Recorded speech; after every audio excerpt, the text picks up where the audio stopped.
Hello friends, welcome to Harsha embroidery designs. So இந்த வீடியோவில் நம்ம என்ன பார்க்க போகிறோம்னா, இந்த உள்ளன் த்ரெட்டை எப்படி எம்ப்ராய்டரி மிஷினில் வந்து ஸ்டிச் பண்ணுறது அப்படின்றத பார்க்க போகிறோம். நான் ஆல்ரெடி இந்த உள்ளன் த்ரெட்டை வந்து யூஸ் பண்ணி வீடியோ போட்டிருக்கேன். அதை பார்த்து ஒரு வியூவர் கமெண்ட் பண்ணியிருந்தாங்க, சிஸ்டர் நீங்கள் போட்ட வீடியோ வந்து இந்த உள்ளன் த்ரெட்டை யூஸ் பண்ணி போட்ட வீடியோ வந்து ரொம்ப ஸ்பீடாக இருக்குது, ஸோ அதை இன்னும் கொஞ்சம் ஸ்லோவாக சொல்லித்தாங்க அப்படின்னு சொல்லியிருந்தாங்க. ஸோ அதை பற்றி தான் இந்த வீடியோவில் பார்க்க போகிறோம். வாங்க ஃப்ரெண்ட்ஸ், வீடியோக்குள்ளே போகலாம். ஸோ துணியில் வந்து ஃப்ரேமை மாட்டியாச்சுன்னா ஃபஸ்ட்டு ஒரு 2 லைன் போட்டுக்கோங்க. இந்த லைனில் தான் நம்ம வந்து ஸ்டிச்சிங் பண்ண போகிறோம். இந்த லைன் எதுக்கு போட்டிருக்கேன்னா, அந்த நூலை வந்து மடிக்கணும். இங்கே வந்து நூலை மடித்து இங்கே வந்து கீழே வந்து தான் ஸ்டிச்சிங் பண்ணுவோம். ஸோ அந்த மார்க்காக போட்டிருக்கேன். இப்போ பாருங்கள், ஃபஸ்ட்டு வந்து இந்த லைனில் வந்து அந்த த்ரெட்டை வச்சு லைட்டாக வந்து மிஷினை மூவ் பண்ணுங்கள். பாயிண்ட் 1ல் வந்து வச்சு ஸ்டிச் பண்ணுங்கள். அப்புறம் இந்த லைனில் வந்து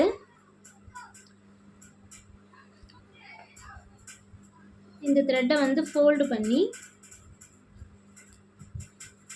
மறுபடியும் அதே லைனில் வந்து லைட்டாக ஸ்டிச் பண்ணணும். மறுபடியும் இங்கே வந்து ஃபோல்டு பண்ணி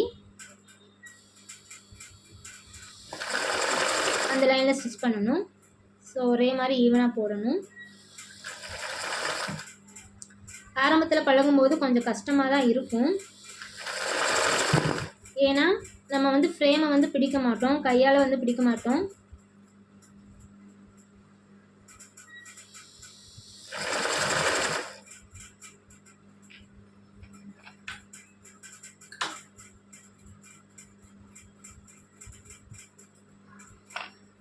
மேக்ஸிமம் நீங்கள் என்ன கலர்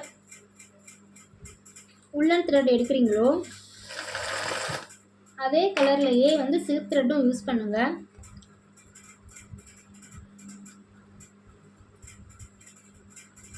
மறுபடியும் இங்கே ஃபோல்டு பண்ணி அதே சேம் லைனில் வந்து ஸ்டிச் பண்ணணும்.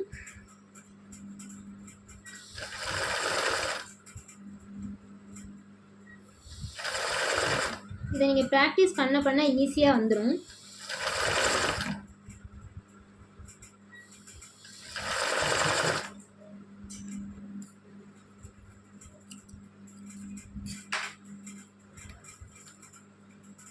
இந்த லைனில் வந்து ஸ்டிச்சிங் வரணும், இந்த லைனில் வந்து ஃபோல்டிங் பண்ணணும். பாருங்கள்,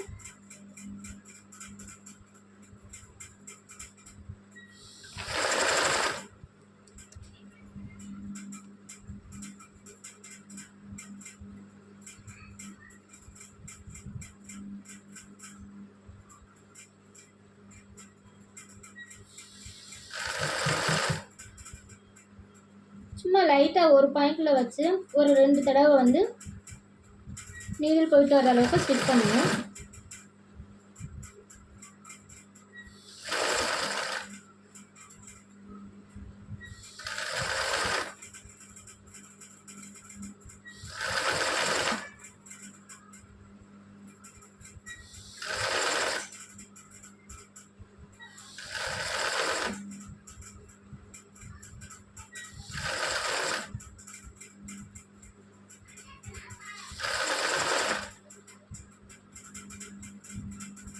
நீங்கள் ஃபஸ்ட் டைம் ப்ராக்டிஸ் பண்ணும்போது கொஞ்சம் கேப் விட்டு இருந்தாலும் பரவாயில்ல, அடுத்தடுத்து ப்ராக்டிஸ் பண்ணும்போது ஒரே மாதிரி ஈவனாக வந்துடும்.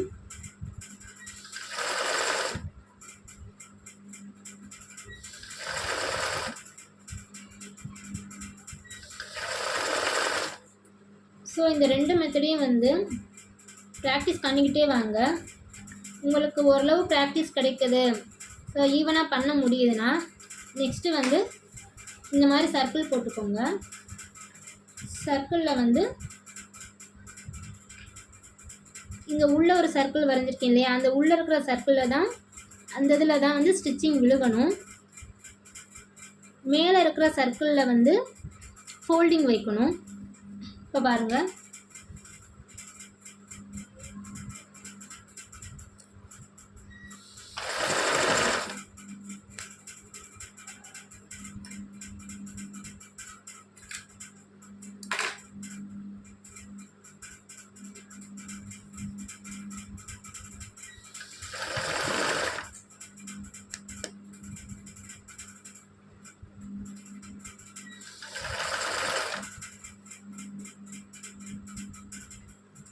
நீங்கள் இதை போடும்போது ஒவ்வொரு ஃபோல்டுக்கு அப்புறமும் லைட்டாக வந்து ஃப்ரேமை வந்து மூவ் பண்ணிக்கிட்டே வரணும், டேர்ன் பண்ணணும்.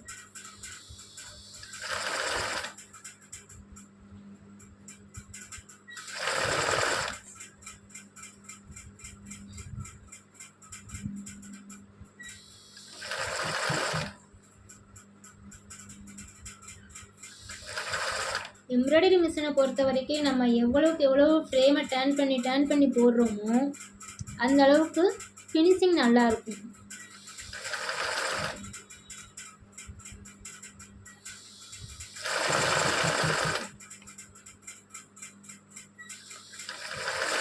ஃப்ரேம் சைஸ் வந்து 12 இன்ச் யூஸ் பண்ணுங்கள்.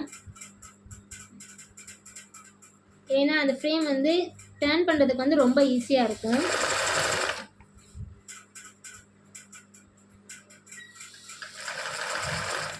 இந்த மாதிரி மெதுவாக நீங்கள் ட்ரை பண்ணணும். ப்ராக்டிஸ் பண்ணிக்கிட்டே இருந்தால் ஈஸியாக வந்துடும், ஸ்பீடாகவும் போட்டுடலாம்.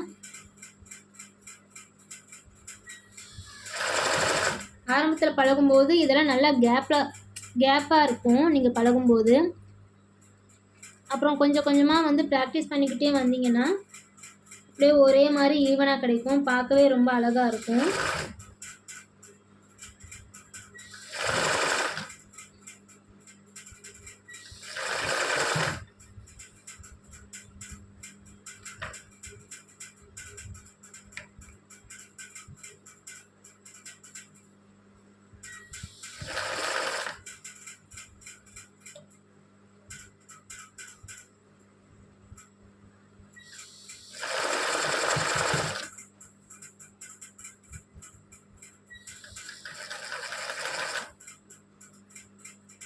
சும்மா ஒரு பாயிண்ட் 1ல் வச்சு ஒரு 2 தடவை மிஷின் மூவ் பண்ணாலே போதும்.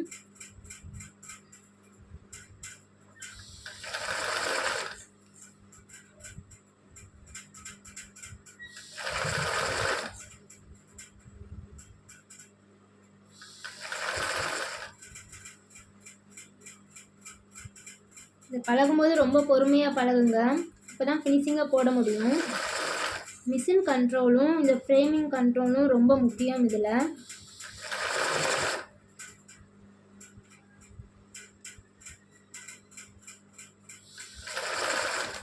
அப்படியே ஃப்ரேமை மூவ் பண்ணி ஒரு சர்க்கிளே நம்ம போட்டாச்சு.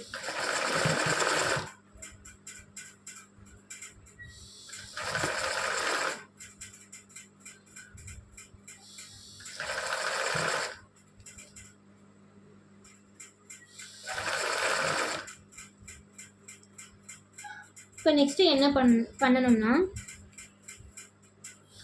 அப்படியே இதை கொண்டு வாங்க, சென்டரில் ஒரு ஸ்டிச் போடுங்க. அப்படியே நம்ம ஒரு தையல் போட்டிருக்கோம் இல்லையா, இங்கே ஸ்டிச் பண்ணியிருக்கோம் இல்லையா, அங்கேயே வந்து ஒரு ஃபோல்டு வைங்க.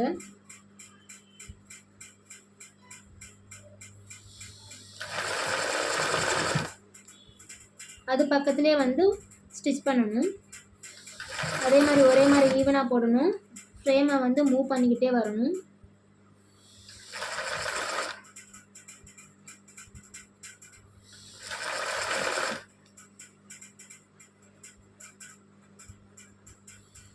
ஃபஸ்ட்டு நம்ம ஸ்டிச் பண்ணோம் இல்லையா, அதுக்கு மேலே வந்து மடிப்பு வைங்க.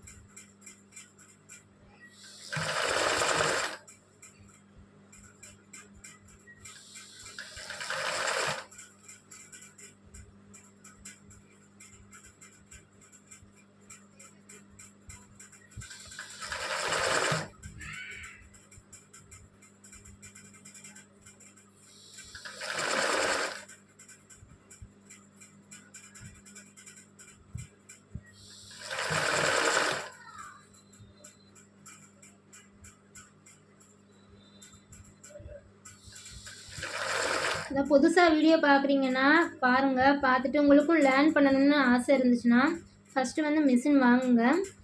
என்னோடய சேனலில் வந்து நான் அடுத்தடுத்த பேசிக் வீடியோஸ்லாம் போடுவேன். அதை பார்த்து நீங்கள் லேர்ன் பண்ணலாம். ஈஸியாகவும் கற்றுக்கலாம். நீங்களும் வந்து ஏர்ன் பண்ணலாம். அப்புறம்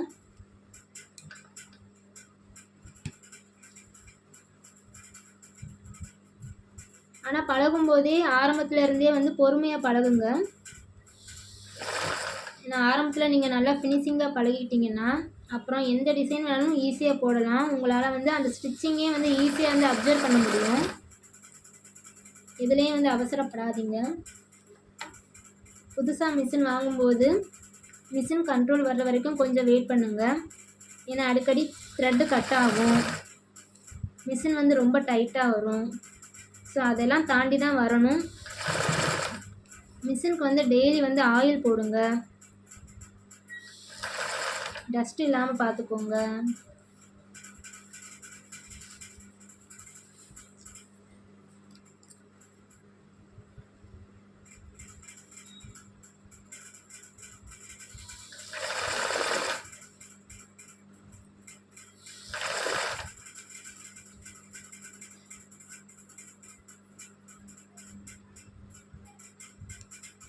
பேசிக் வீடியோலாம் போடுவேன், அதை பார்த்து நீங்கள் பழகிக்கலாம். உங்களுக்கு என்ன டவுட் வந்தாலும் எனக்கு வந்து மெசேஜ் பண்ணுங்கள், இல்லைன்னா சேனலில் வந்து கமெண்ட் பண்ணுங்கள். ஏன்னா வாட்ஸ்அப் நம்பர் இருக்குது, அதில் கூட மெசேஜ் பண்ணுங்கள். நான் வந்து உங்களுக்கு சொல்லித்தரேன், கிளியர் பண்ணுறேன்.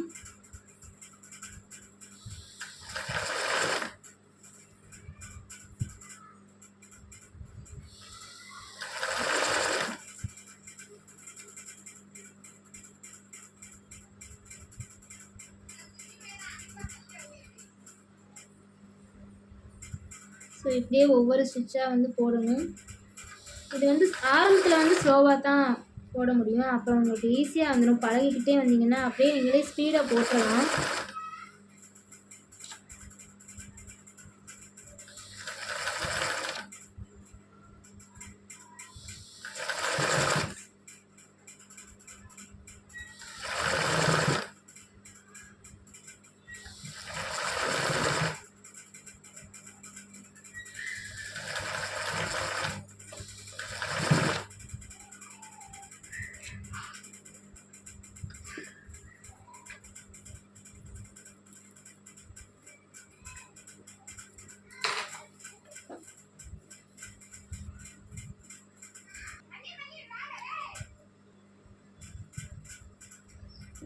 ஓகே ஃப்ரெண்ட்ஸ், இப்போ உள்ளே வந்து த்ரெட்டை வச்சு ஸ்டிச் பண்ணியாச்சு.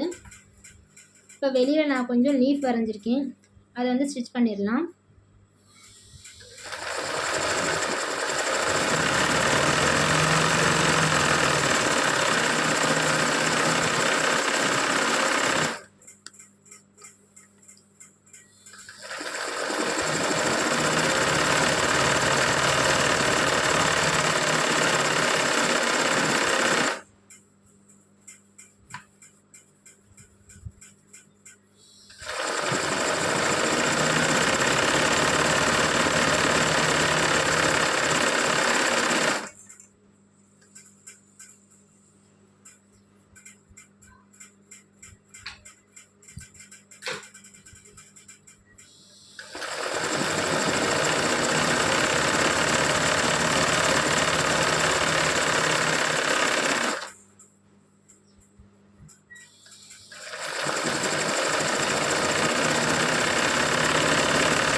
ஓகே ஃப்ரெண்ட்ஸ், இதோட என் வீடியோ முடிச்சுக்கிறேன்.